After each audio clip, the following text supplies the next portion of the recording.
Electrochemical के series को आगे बढ़ाते हुए आज हम फिर work done by the cell cell के द्वारा किए गए कार्य का के लिए हम फार्मूला लेके आए हैं। सेल के द्वारा कितना काम किया जाता है, सेल के द्वारा किए गए अधिकतम कार्य के लिए व्यंजक क्या होता है, उसका अध्ययन आज हम करेंगे।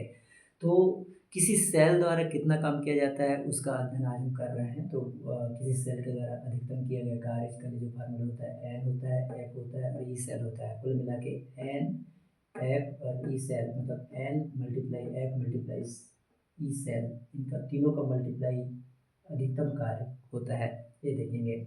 जहाँ डब्ल्यू मैक्स क्या है, डब्ल्यू मैक्स है maximum work done by the cell, मतलब सेल के द्वारा किया गया अधिकतम कार्य है जो कि जूल में होगा, जो ज्ञात करेंगे हम लोग। Maximum work done by the cell मतलब सेल के द्वारा किए गए अधिकतम कार्य को प्रदर्शित किया जाता है।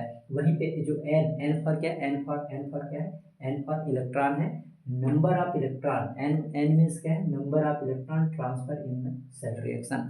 सेल रिएक्शन के द्वारा कितना इलेक्ट्रॉन का ट्रांसफर होता है वो है एन। एन मीन्स क्या होता है, number of electrons transfer in cell reaction.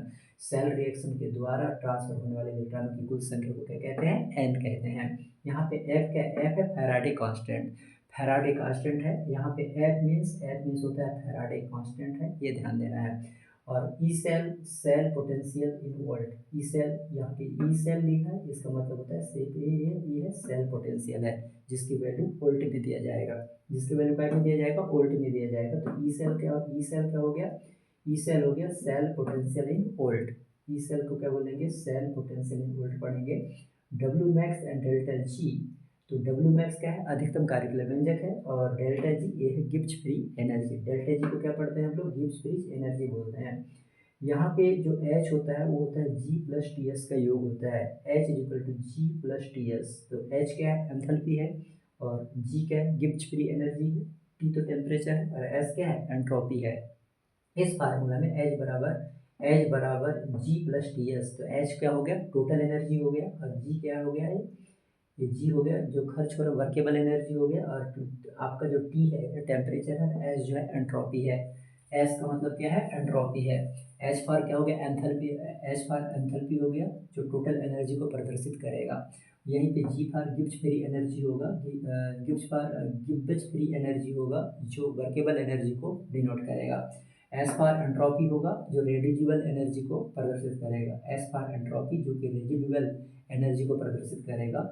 यहाँ पे डब्ल्यू मैक्स का जो फार्मूला होता है माइनस डेल्टा जी होता है, वो एन एफ ई सेल होता है। कुल मिला के आप लोगों को ये बताना कि डब्ल्यू मैक्स जो होता है वो माइनस डेल्टा जी के बराबर होता है, माइनस डेल्टा जी जो है एन एफ ई सेल के बराबर होता है।